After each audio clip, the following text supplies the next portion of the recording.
Hello everyone, welcome back to my channel. तो friends, आज मैं आप लोगों के लिए लेके आई हूँ बहुत ही कमाल की किचन से जुड़ी हुई टिप्स एंड हैक्स जो आप लोगों के घर के कामों में आपकी बहुत ज़्यादा मदद करने वाली है।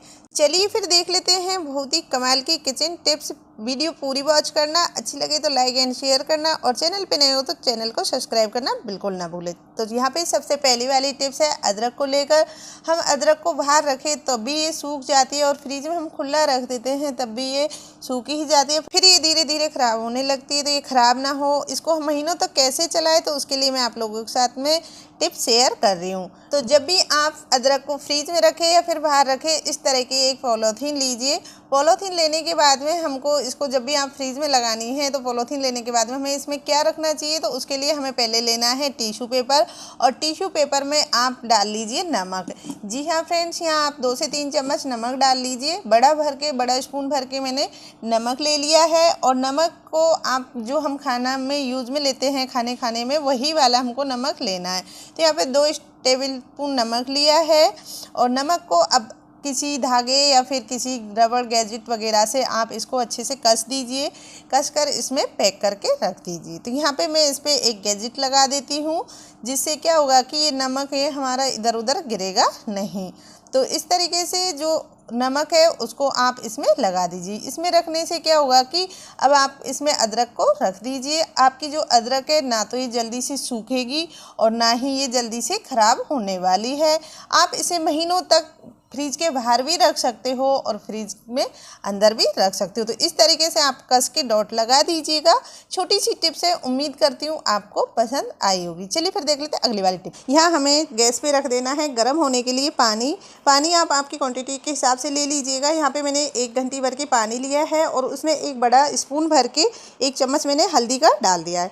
हल्दी डालने के बाद में यहाँ ले लेनी है आपको काली मिर्च को हल्का दरदरा कूट लीजिएगा। अगर आपके पास काली मिर्च पाउडर है तो आप 1 बड़ा चम्मच काली मिर्च का पाउडर भी इसमें ऐड कर सकते हो, लेकिन जब आप ताज़ा फ्रेश काली मिर्च कूटोगे और उसको डालोगे तो उसका असर कुछ और ही अलग होगा। तो यहाँ पे इस तरीके से मैंने दोनों चीज़ डाल दी है। अगर आप डालना चाहो तो इसमें नमक डाल सकते हो, लेकिन नमक की इतनी ज़रूरत है नहीं है, तो आप नमक स्किप भी कर सकते हो। अगर आप डालना चाहते हो तो डाल सकते हो। इस तरीके से आपको इसका एक अच्छा सा उबाल लाना है। 2 मिनट के लिए इसको उबाल लेना है। उबालने के बाद फिर इसको ठंडा कर देना है। तो यहाँ पे मैंने इसको अच्छे से हल्दी और काली मिर्च को उबाल लिया है। अब इस पानी को हम गैस को बंद कर देंगे और पानी को ठंडा होने के लिए रख देंगे। तो इस तरीके से ये हमको एक सॉल्यूशन बनाकर तैयार कर लेना है और फिर हमें लेनी है स्प्रे इस टाइप की बोतल। जी हाँ फ्रेंड, इस टाइप की हमें एक बोतल ले लेनी है स्प्रे की, और स्प्रे बोतल लेने के बाद में जो हमने ये सॉल्यूशन बनाया है उसको इस बोतल के अंदर भर देंगे। तो यहाँ पे मैंने जो सॉल्यूशन बनाया है वो सॉल्यूशन इसके अंदर भर दिया है, और जहाँ भी आपके घर में मच्छर या लाल चींटियाँ निकलती हैं वहाँ पर ये स्प्रे से आप स्प्रे करिए। आपके घर में जो दूर दूर तक मच्छर कीड़े मकोड़े नहीं आएंगे, चींटियाँ वगैरह बिल्कुल नहीं लगेंगी जो काली मिर्च की महक है उसकी वजह से। तो ये वाली टिप्स है हमारी बनाना को लेकर के। नहीं, कई बार क्या होता है कि हम जब भी बनाना लाते हैं तो हम 1 दर्जन से कम बनाना ला भी नहीं पाते हैं, और बनाना जो है कि जल्दी ही गलने लगती है, जल्दी ही ख़राब हो जाती है, काले धब्बे पड़ने लगते हैं। तो इसको हम सेफ कैसे रखें, तो उसके लिए मैं आप लोगों के साथ में टिप्स शेयर कर रही हूँ। यहाँ हमें लेना है फॉइल पेपर। जी हाँ फ्रेंड्स, फॉइल पेपर ले लीजिए। फॉइल पेपर हर किसी के घर में होता है और ज़्यादा आपको फॉइल पेपर लेने की ज़रूरत नहीं है। जैसे हमारे केला है और उसका जो ये ऊपर वाला हिस्सा है ना, इस यहाँ से इनमें हवा पास होती है और इसको आप इस तरीके से ढक दीजिए। तो इससे क्या होगा कि आपकी जो बनाना है ना वो जल्दी से ख़राब नहीं होगी। यहाँ पे ये साइड से आप इसको जब ढक देंगे तो इसमें अंदर हवा नहीं जाएगी और जिसके कारण आपकी बनाना ख़राब नहीं होगी। और अगर आप पूरे की पूरी बनाना की इस तरह की जो पैकिंग होती है और डंठल सहित होती है, तो उसके ऊपर आपको क्या करना है कि इस तरीके से टिश्यू पेपर लगाना है। टिश्यू पेपर क्या है कि इसकी नमी को ऐसे ही बने रहने देगा, बिल्कुल पूरे तरीके से सूखने नहीं देगा। जैसे इसमें जितनी नमी है उसी टाइप की नमी रहेगी, जिसके कारण आपकी बनाना बिल्कुल भी ख़राब नहीं होगी।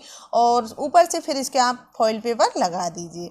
तो इस तरीके से ही मैं इसके ऊपर से भी फॉइल पेपर इस तरीके से लगा दूंगी, तो जिसके वजह से इसमें अंदर हवा पास नहीं होगी और हमारी जो केला है वो हफ्तों तक ख़राब भी नहीं होगी।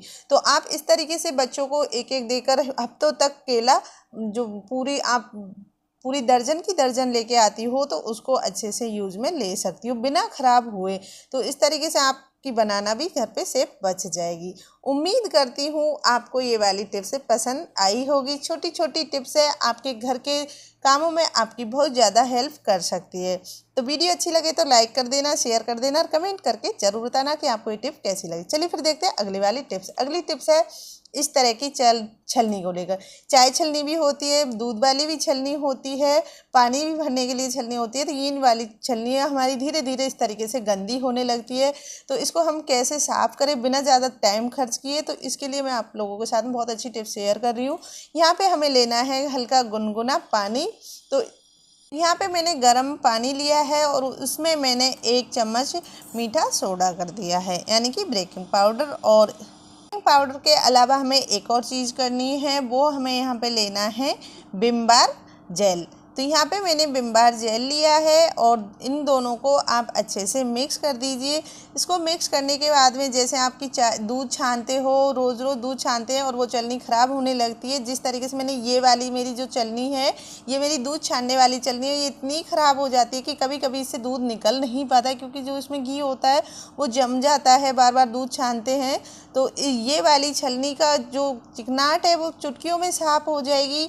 और आप इसको इस तरीके से अच्छे से रब कर दीजिए। अगर आपकी छलनी में जगह जगह जो चाय पत्ती के दाग रह जाते हैं काले काले से, वो भी एकदम क्लीन साफ़ हो जाएगी। यहाँ पे आप एक टीथ ब्रश लीजिए और उससे इसको अच्छे से रब कर दीजिए। इसकी जितनी भी गंदगी या चिकनाहट जो भी होगा वो पूरा अच्छे से साफ़ हो जाएगा। तो इस तरीके से यहाँ देख सकते हो कि मैंने चाय छलनी को बहुत अच्छे से क्लीन कर लिया है। तो मैं तो अक्सर इसी तरह 15 दिन में एक बार इसको साफ़ कर लेती हूँ। मेरी सारी जो छलनियाँ हैं वो एकदम क्लीन होती है, रोज़ रोज़ का झंझट नहीं होता है। आप 15 दिन में या 20 दिन में एक बार इसे साफ़ कर ली। जिनकी चाय छलनी काली पड़ गई है और उन्हें वो साफ़ करने में घंटों घंटों टाइम लगा देती है, वो 2 से 3 मिनट में इस तरीके से क्लीन साफ़ कर सकती है। मैं तो कुछ इसी तरीके से महीने में 2 बार क्लीन कर लेती हूँ। यहाँ पे आप लोह वाली छलनी को भी साफ़ कर सकते हो। इस तरीके से आप लीजिए टीथ ब्रश और रब करते जाइए। आपकी किसी भी गंदी चाय छलनी होगी वो भी एकदम क्लीन हो जाएगी। यहाँ पे आप देख सकते हो कितनी काली काली पड़ रही हैं इसके साइडों में अंदर, लेकिन ये लास्ट में आप देखना एकदम क्लीन साफ़ हो जाएगी। छोटी छोटी टिप्स हैं, उम्मीद करती हूँ आप लोगों को पसंद आई होगी। वीडियो अच्छी लगी हो तो आपकी फैमिली फ्रेंड्स वगैरह को शेयर करिए ताकि वो भी इस वीडियो का लाभ उठा सके। तो चलिए फिर देख लेते हैं अगली वाली नेक्स्ट टिप। तो ये टिप्स हैं हमारी इस तरह की मिक्सी को लेकर। ये जो इलेक्ट्रिक सामान होते हैं, गैजेट्स होते हैं, इनको हम धुल सकते हैं नहीं है, बार बार हम इन्हें यूज़ लेते हैं और साफ़ भी करते हैं, लेकिन इन साइडों के छेदों में हम इन्हें अच्छे से साफ़ नहीं कर पाते। इनके किनारे वगैरह इस तरीके से गंदगी जम जाती है, तो ये बहुत ज़्यादा गंदी हो जाती है और इसे हम बार बार साफ़ करने के बावजूद भी साफ़ नहीं हो पाती है। तो बिना धुले आज मैं इसको आपको बहुत अच्छे से एकदम क्लीन साफ़ करके दिखाऊंगी। तो वीडियो अच्छी लगे तो प्लीज़ वीडियो को लाइक और शेयर ज़रूर करना। तो यहाँ पे हमें लेना है पाउडर। इस टाइप का टेल्कम पाउडर लेना है जिसकी एक्सपायरी डेट निकल गई हो, जिसको आप यूज़ में नहीं लेते हो, वो वाला पाउडर भी आप इसमें यूज़ में ले सकते हो। तो यहाँ पे मैं मिक्सी के ऊपर टेल्कम पाउडर डाल रही हूँ। आपको मैं दिखा देती हूँ कि जो मेरा ये पाउडर है इसकी भी एक्सपायरी डेट निकल चुकी है। तो यहाँ पे मैं आपको दिखा रही हूँ कि इसकी भी देख सकते हो आप, अभी अभी कुछ मंथ पहले ही इसकी एक्सपायरी डेट निकली थी। ये देखिए 2/24 का है, तो इसकी एक्सपायरी डेट निकल चुकी है, 4 मंथ हो चुके हैं। तो यहाँ पे मैं इसको यूज़ ले रही हूँ, फिर डाल के अब इसको टीथ ब्रश से हमें रब करना है। तो मिक्सी को आप देख चुके हो कितनी गंदी है। तो अब यहाँ पे जैसे मिक्सी हमारी गंदी अक्सर हो ही जाती है, क्योंकि मिक्सी हमारी किचन में रखी रहती है और जो मिक्सर है वो किचन में रखा रहता है, तो फिर उसमें बाद में ऑयल के छींटे जाते हैं, या फिर हम भी मसाला वगैरह पीसते हैं तो इसके ऊपर बार बार जो दाग लगते हैं उनकी वजह से बहुत गंदी हो जाती है। तो इस तरीके से टीथ ब्रश लेना है और इसको इसके ऊपर जो पाउडर डाला है उसको अच्छे से रब करते जाना है। आप हाथ से भी रब कर सकते हो, लेकिन टीथ ब्रश जो इसके बची हुई जगह हैं, किनारे हैं, उनमें बहुत अच्छे से जाएगा और बहुत अच्छे से क्लीन अच्छे से साफ कर देगा। तो इस तरीके से यहाँ मैं चारों तरफ अच्छे से रब करते हुए हमारी मिक्सी को साफ़ कर लूँगी। जब भी आपको आपके घर में मिक्सी वगैरह से कोई भी गैजेट्स आपको साफ़ करने हो जो मतलब आप इनमें मतलब पानी से नहीं यूज कर सकते हो, तो उनको इस तरीके से आप जो पाउडर है एक्सपायर डेट निकली हुई उनसे यूज़ कर साफ़ कर सकते हो। तो यहाँ मैं आपको इनको अच्छे से यूज़ में, जो हमारा पाउडर वो भी हमारा वेस्टेज में ही जाता, तो उसको आप वेस्टेज में ना जाने दो, इस तरीके से घर में यूज़ में ले सकते हो। तो यहाँ पे ये देखिए हमने जो मिक्सी है उसको सिर्फ टीथ ब्रश से ही रफ किया है, इसमें हमने कुछ भी नहीं किया, सिर्फ पाउडर डाला है। जितना भी ऑयल होगा उसको, जो पाउडर है सबको सोख लेगा, जितनी भी गंदगी होगी उसको ये निकाल देगा। तो इस तरीके से यहाँ बिना धुले मिक्सी को बिल्कुल बहुत अच्छे से क्लीन साफ कर लेंगे। तो चारों तरफ कहीं भी कोई जगह बचनी नहीं चाहिए, सारी जगहों पे आप अच्छे से टीथ ब्रश से रब कर सकते हो। और अब मैं इसको हटा देती हूँ। तो यहाँ पे ये देखिए मैं इसको क्लीन करके आपको दिखा रही हूँ कि मिक्सी किस तरीके से साफ़ हो गई है। तो इसको आप अच्छे से, जो जहाँ पे पाउडर लगा है उसको भी अच्छे से निकाल दीजिए। तो यहाँ पे जो आसपास में लगा हुआ है ना पाउडर, उसको भी मैं हटा के दिखा रही हूँ। तो इस तरीके से देख सकते हो पहले जो हमारी मिक्सी थी वो कितनी गंदी थी और अब ये कितनी क्लीन साफ़ हो गई है। तो यहाँ पे मैंने ब्रश हटाकर कपड़े से अच्छे से इसको साफ़ किया है। अब मैं इसको भी क्लीन कर देती हूँ। तो यहाँ पे क्लीन हो गया है और अब आपको मैं मिक्सी को दिखा देती हूँ। जहाँ पे भी थोड़ा बहुत रह गया है पाउडर तो उसको भी मैं अच्छे से निकाल दे रही हूँ। तो इस तरीके से आप घर पे ही बिना धुले, और कोई भी इलेक्ट्रिक गैजेट्स इस टाइप के होंगे उनको आप इस तरीके से क्लीन कर सकते हो। तो आप देख सकते हो मिक्सी एकदम शाइन मारने लगी है, नई जैसी क्लीन हो गई है। तो उम्मीद करती हूँ छोटी सी टिप्स है पसंद आई होगी। तो आज की जो टिप्स है, इस तरीके के जो मिक्सी जार होते हैं उनको हम क्लीन करते हैं, लेकिन कई बार क्या होता है कि नीचे से इस तरीके से बहुत ज़्यादा गंदे रह जाते हैं। हम क्लीन करते फिर भी अच्छे से क्लीन नहीं हो पाते हैं, और इनको हम बार बार क्लीन करने पर ये जल्दी ख़राब होने का भी डर रहता है। तो उसके लिए मैं आप लोगों के साथ टिप्स शेयर कर रही हूँ। तो यहाँ पे हमें कोई भी वाइट विनेगर ले लेना है और इसमें इस तरीके से डाल दीजिएगा, 1 स्पून भर के डाल दीजिएगा, और चारों तरफ इस तरीके से सारे जो खाने हैं उनमें अच्छे से फैला लीजिएगा। फिर यहाँ पे दूसरी चीज़ हमें लेनी है इनो। इनो हर किसी के घर में होती है, हर किसी के पास में होती है। कई बार हम काफ़ी सारी ले आते हैं, पूरी पैकेट ले आते हैं और रखे रखे उनकी एक्सपायर डेट भी निकल जाती है। तो आप एक्सपायर डेट वाली भी ले सकते हो, और अगर इनो नहीं है तो उसकी जगह आप बेकिंग पाउडर भी यूज़ में ले सकते हो, 1 स्पून भर के। और यहाँ पे लेना है टूथब्रश। टूथब्रश को हम इससे साफ़ करेंगे, लेकिन इस तरीके से इससे क्लीन नहीं हो पाएगा, क्योंकि खानों में ये टूथब्रश नहीं जा पाएगा और टूथब्रश सीधा होता है। तो इसको हम किस तरीके से टूथब्रश को सही से बना लेंगे। तो यहाँ पे हमें गैस ऑन कर लेनी है। टूथब्रश आप ख़राब वाला यूज़ में लीजिएगा, जिसको आप बिल्कुल यूज़ में नहीं लेते हो। तो ऐसे जो ब्रश होते हैं उनको हम यूज़ में लेने के बाद फेंक देते हैं, तो इसे फेंकिए नहीं, इसको कुछ इस तरीके से आप हल्का हल्का गर्म करिए, और गर्म करके एक चिमटे की सहायता से या फिर कोई भी आप वो ले लीजिए, उससे इसको इस तरीके से धुका दीजिए।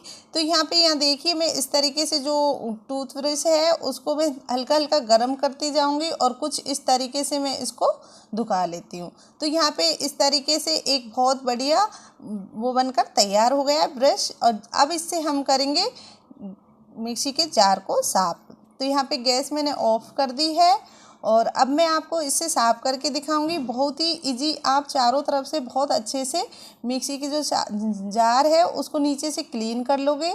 तो इस तरीके से देखिए यहाँ पे हम अगर खड़ा वाला टीथ ब्रश लेते तो उससे अच्छे से साफ़ नहीं हो पाती, ना धुप पाता, और ये चारों तरफ अच्छे से इसमें चला जाएगा चारों तरफ से, और अच्छे से ये क्लीन कर देगा। तो कुछ इस तरीके से टीथ ब्रश से इसके जो खाने हैं एकदम क्लीन साफ हो जाएंगे, और आपको बार बार ये धुलना भी नहीं पड़ेगा कि आपको महीने या 15 दिन में एक बार आप इसे क्लीन करिए, और ये इससे बहुत ही जल्दी भी क्लीन हो जाते हैं। तो आपका ये टाइम भी बहुत अच्छे से बचाएगा कि आप काफ़ी देर तक रगड़ते रहो, इसे साफ़ करते रहो। तो इस तरीके से अगर आप साफ़ करोगे ना तो आपको ज़्यादा टाइम भी नहीं लगेगा, और बहुत अच्छे से आपका जो जार है साफ़ हो जाएगा। तो यहाँ पे ये देखिए मैं धुल कर ले आई हूँ, और अच्छे से आपने देखा पहले कितना गंदा था और अब कितने अच्छे से क्लीन हो गया है। और इससे आप इस तरीके से नीचे जो इसमें जमी हुई गंदगी है उसको भी निकाल सकते हो। ये वाला जो गैजेट्स है बहुत ही काम का बना है, आपको बहुत ज़्यादा यूज़फुल रहने वाला है। तो मैं उम्मीद करती हूँ छोटी सी टिप्स है आपको पसंद आई हो। चलिए फिर देखते हैं अगली।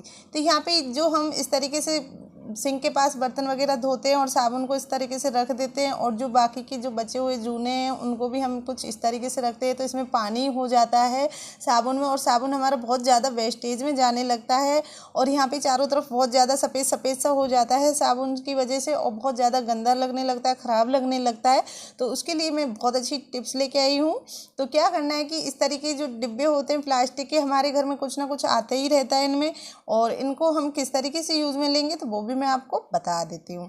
तो यहाँ पे जो इस तरीके के जो डिब्बे होते हैं, तो उनको हमें क्या करना है कि हमें लेना है फॉग, और उसे गर्म कर लीजिए। गर्म करने के बाद कुछ इस तरीके से जो ये प्लास्टिक का डिब्बा है उसमें हमें कुछ थोड़ी थोड़ी दूर पर हमें इस तरीके से होल्ड कर लेने हैं।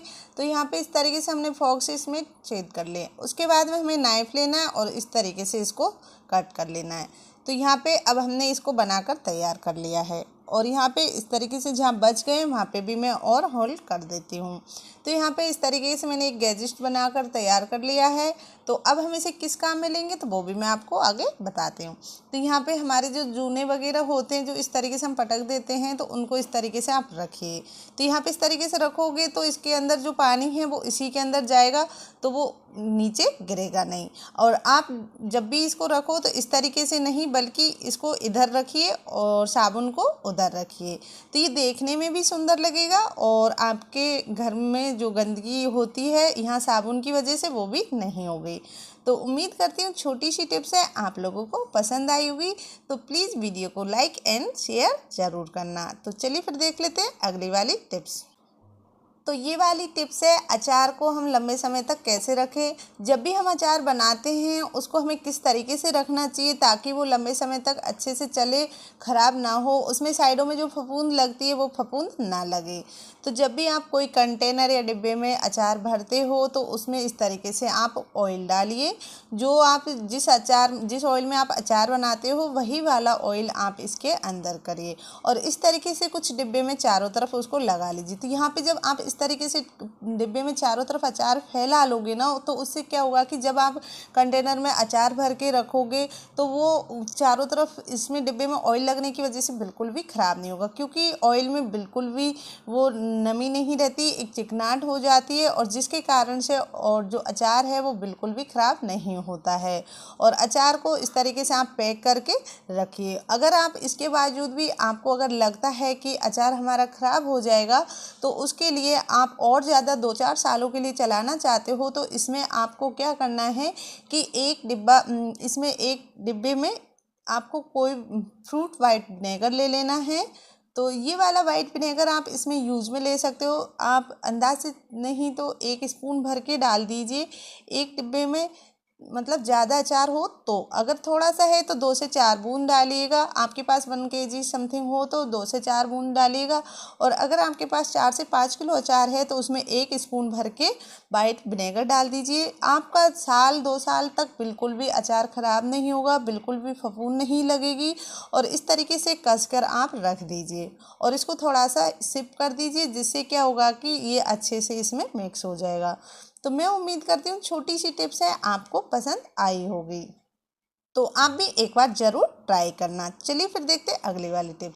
तो जब भी हम आलू छीलते हैं या फिर आलू की सब्ज़ी वगैरह बनाते हैं और उसके बाद में जो उसका छिलका उतरता है, हम उसको ऐसे ही वेस्टेज में फेंक देते हैं।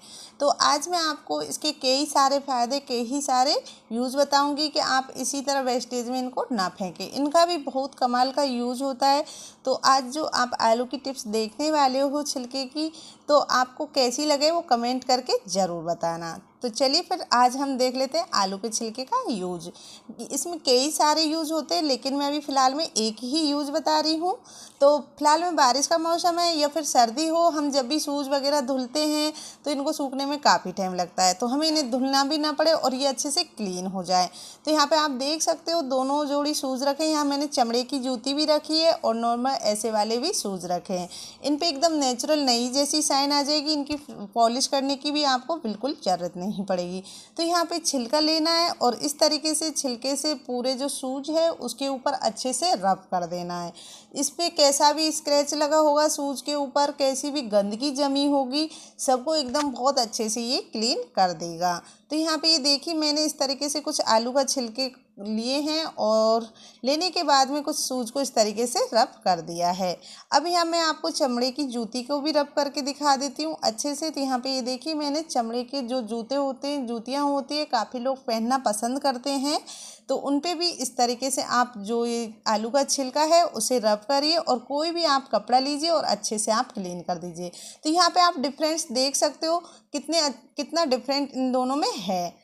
तो मैं उम्मीद करती हूँ आपको ये वाली टिप्स पसंद आई होगी। तो प्लीज़ एक बार आप भी इसको ज़रूर ट्राई करना। आपको ये बहुत ही यूजफुल रहने वाली है। बिना एक पैसा खर्च किए आप जूतों को इस तरीके से क्लीन कर सकते हो। तो कमेंट करके ज़रूर बताना कि आपको मेरी वीडियो कैसी लगी। चलिए, तो ये वाली टिप्स है हमारी। कुछ इस तरह जो विक्स की डिब्बियाँ होती है वो विक्स ख़त्म होने के बाद में हम इनको ऐसे ही फेंक देते हैं, तो इनको हम ऐसे ही ना फेंके। आज इसका बहुत अच्छा यूज़ बता रही हूँ। तो क्या करना है, हमें कुछ इस तरीके से जब विक्स ख़त्म होने के बाद उनके हमको जो ये ढक्कन होते हैं वो यूज़ में लेना है। तो इनको हम किस तरीके से यूज़ में लेंगे वो भी मैं आपको बता देती हूँ।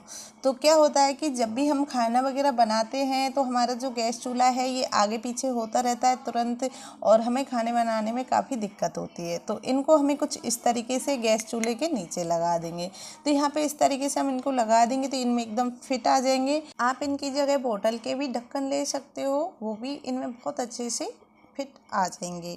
तो इस तरीके से जब आप इनको लगा दोगे तो उससे क्या होगा कि आपका जो गैस चूल्हा है उसको आप आपके हाथों से जहाँ खिसकाओगे वहीं जाके ये रुकेगा। ये बार बार में जब भी आप खाना बनाओगे तो इधर उधर नहीं होगा और इस पे आपको खाना बनाने में भी बिल्कुल दिक्कत नहीं होगी। तो कुछ इस तरीके से आप इसको लगा दीजिए, जिससे क्या होगा कि आपकी ये बहुत ज़्यादा हेल्प करेगा। तो यहाँ पे ये देखिए देखने में भी सुंदर लगेगा, बिल्कुल भी ख़राब नहीं लगता है देखने में। और जब भी आपको गैस के नीचे सफाई करनी होगी तो हाथ भी आपका ये और भी आसानी से गैस के नीचे चला जाएगा।